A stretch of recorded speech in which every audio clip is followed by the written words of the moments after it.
Assalamualaikum warahmatullahi wabarakatuh. Kami di sini akan mencoba untuk menjelaskan proposal yang sudah kami buat.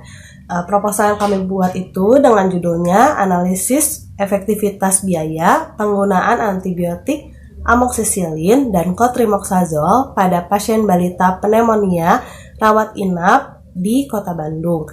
Sebelumnya saya tidak sendirian, ada teman-teman saya, ada Susi Wulandari, ada Dianti Almakusumadani, ada Siti Mailani, lalu ada Anisatul Hasanah, dan juga ada Mutia Suci Pratiwi.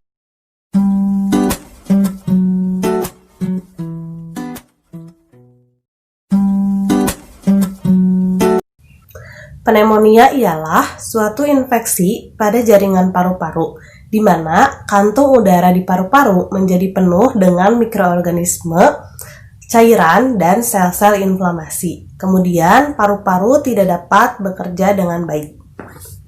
Prevalensi pneumonia di Indonesia terjadi peningkatan pada semua umur, dari 2,1% pada tahun 2007 menjadi 2,7% pada tahun 2013. Data ini berdasarkan dari Riskesdas RI tahun 2013. Kemudian, pada Juli 2019, prevalensi pasien pneumonia pada balita di Kota Bandung terdapat 5.186 pada pasien balita laki-laki dan 4.495 pada pasien balita perempuan. Data ini berdasarkan dari Bappenas. Pneumonia di Indonesia merupakan penyebab dari 15% kematian balita pada tahun 2015. Penemuan pneumonia balita terjadi peningkatan menjadi 63,45%. Data ini menurut Kemenkes RI tahun 2016. Jawa Barat berada di posisi ke-8 yaitu 4,62%. Untuk guideline pengobatan pneumonia terdiri atas antibiotik dan pengobatan suportif.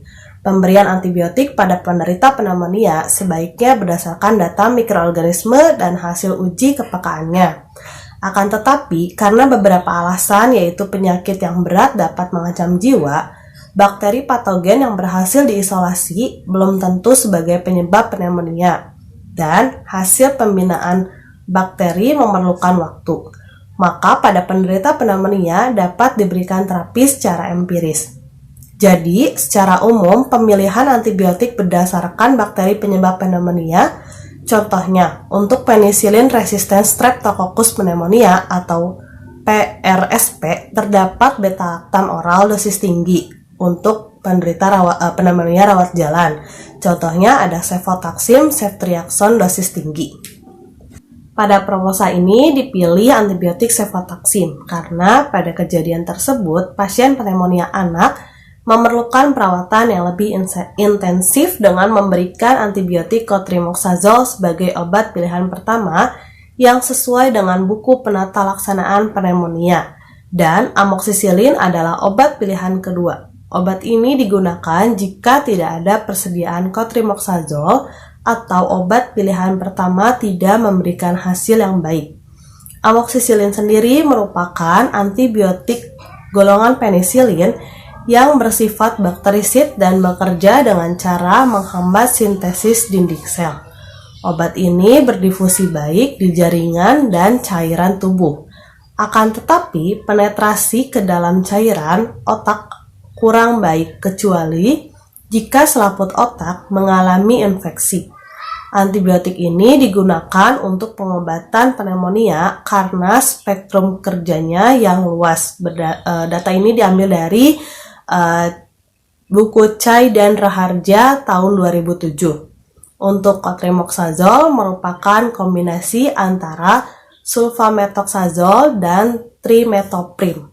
Kombinasi kedua obat ini menghasilkan efek yang sinergis dengan tingkat resistensi yang lebih rendah dibandingkan dengan amoxicillin karena mikroba yang resisten terhadap salah satu komponen yang lainnya. Dari buku yang dikarang oleh Gunawan tahun 2007.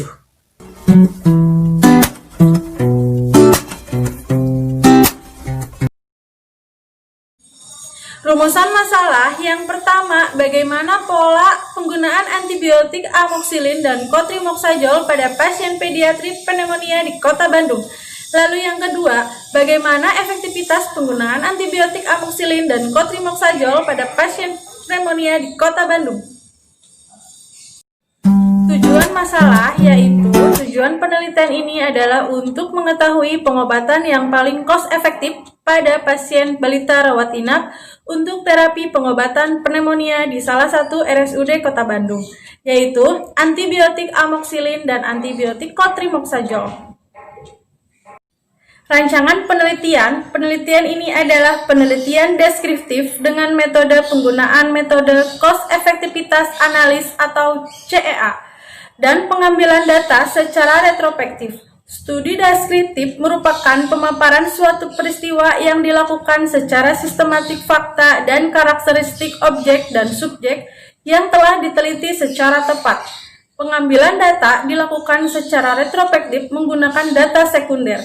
Ini menurut Sugiono tahun 2014. Retrospektif dilakukan berdasarkan data yang sudah lalu dengan merujuk pada data sekunder atau data yang telah ada berupa rekam medis pasien dan biaya penggunaan antibiotik amoxicillin cotrimoxazole pada pasien balita pneumonia di Kota Bandung.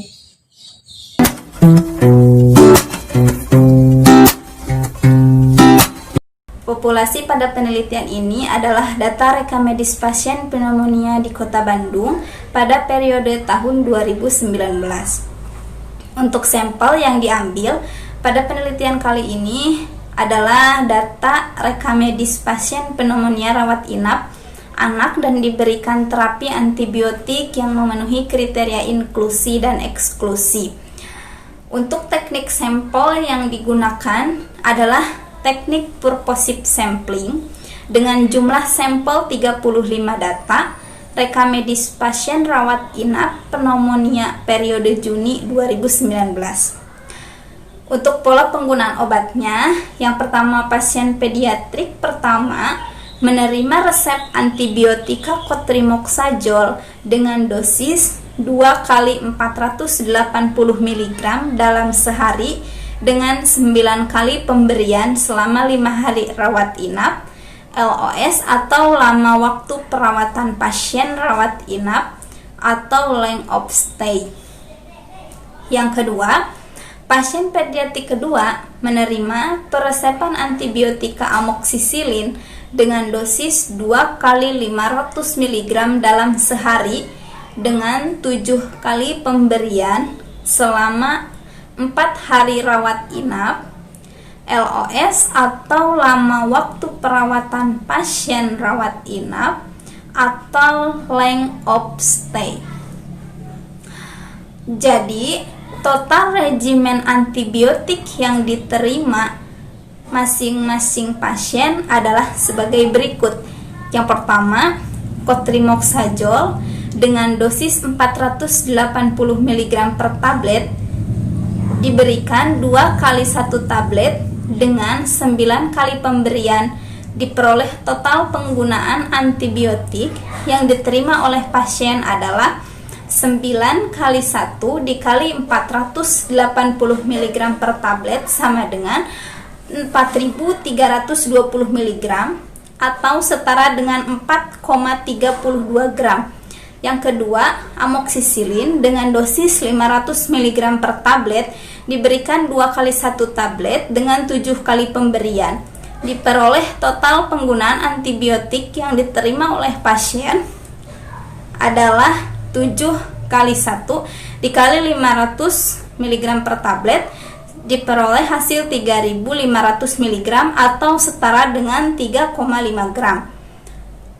Total lamanya waktu perawatan pasien rawat inap atau length of stay masing-masing pasien yang menerima peresepan antibiotika adalah sebagai berikut. Untuk pasien pertama, length of stay-nya adalah 5 hari. Untuk pasien kedua, length of stay-nya adalah 4 hari. Selanjutnya yaitu penetapan kriteria inklusi dan eksklusi. Yang pertama, kriteria inklusi yaitu rekam medis pasien pneumonia di Kota Bandung pada periode tahun 2019. Yang kedua, rekam medis pasien pneumonia pada balita umur kurang dari 5 tahun rawat inap yang diberikan terapi antibiotik amoxicillin dan cotrimoxazole. Yang ketiga, rekam medis pasien pneumonia rawat inap dengan penyakit pneumonia. Yang keempat, pasien pneumonia rawat inap dengan rekam medis yang lengkap dan jelas berupa data diri pasien, durasi perawatan di rawat inap, terapi penggunaan antibiotik yang didapatkan, hasil data laboratorium selama perawatan, dan biaya atau harga obat antibiotik selama perawatan. Perhitungannya manual oleh peneliti. Selanjutnya, penetapan komponen biaya.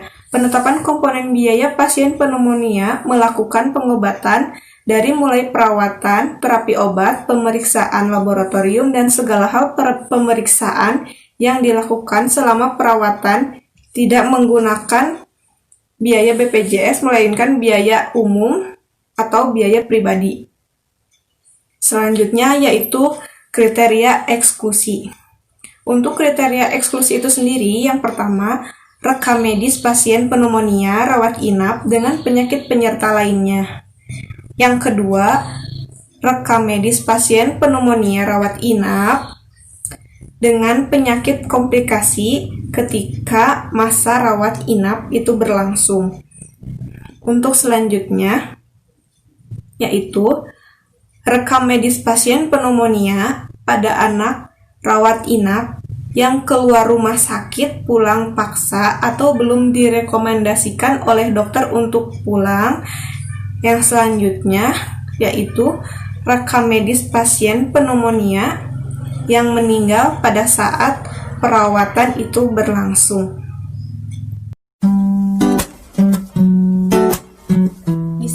Penetapan outcome yang digunakan dilihat dari parameter 3 macam parameter, yaitu yang pertama dilihat dari lama rawat inap pasien, yang kedua dilihat dari keefektivitasan terapi obat pada pasien, yang ketiga dilihat dari hasil laboratorium yang dicek setiap awal dan akhir pada pasien.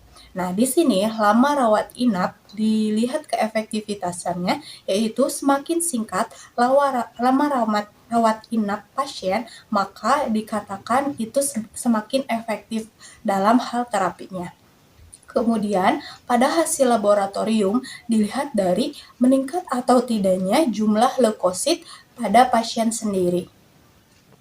Penetapan farmakoekonomi menggunakan metode CEA atau Cost Effectiveness Analysis, di mana metode ini menganalisis farmakoekonomi yang digunakan untuk membandingkan efektivitas terapi dan efisiensi biaya pengobatan pasien, dalam hal ini dalam pengobatan pneumonia dengan menggunakan pengobatan amoxicillin dan juga cotrimoxazole. Nah, dalam farmakoekonomi CEA ini dapat dihitung pengukuran analisisnya dengan menggunakan rumus ASER dan juga rumus ISER. Di sini rumus ASER sendiri atau Average Cost Effectiveness Ratio, yaitu total biaya alternatif program atau terapi yang digunakan atau dibagi dengan outcome. Di sini ASER sendiri atau Average Cost Effectiveness Ratio adalah menggambarkan total biaya alternatif program atau terapi yang dibagikan outcome klinis untuk memberi gambaran rasio biaya dalam unit mata uang per outcome klinis spesifik yang didapatkan. Nah, di sini rumus ASER sendiri atau nilai ASER dapat dihitung dengan menggunakan rumus total biaya medis langsung, di sini dalam bentuk rupiah, dibagi dengan outcome klinisnya. Nah, di sini outcome klinisnya itu dalam bentuk persen efektivitasnya. Kemudian, kita setelah menghitung ASER, kita dapat menghitung nilai ISER-nya, yaitu Incremental Cost Effectiveness Ratio, yaitu selisih biaya yang harus ditambahkan untuk memperoleh nilai terapi yang lebih cost efektif atau lebih efektif. Nah, di sini nilai ISER sendiri dapat dihitung dengan rumus biaya A dikurangi dengan biaya B dibagi efektivitas A dikurangi dengan efektivitas B.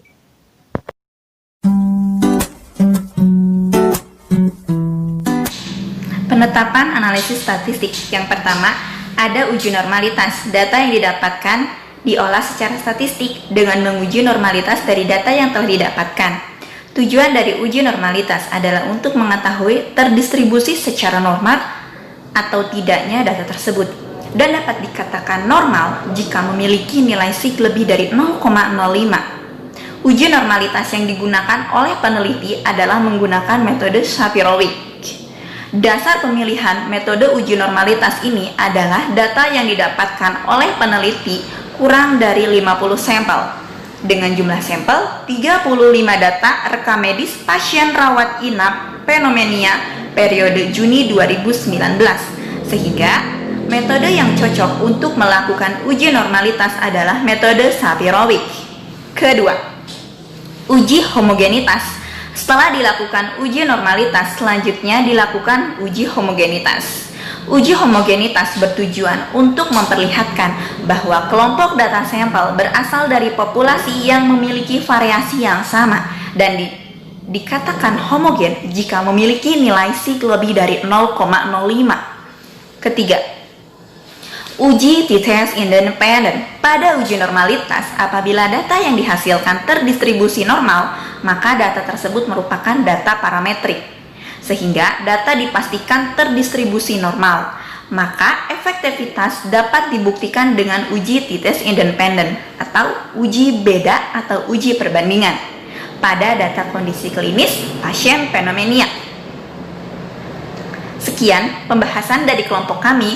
Semoga apa yang kami sampaikan bisa bermanfaat. Mohon maaf apabila ada kesalahan dalam penyampaian, dan terima kasih telah menonton video kami.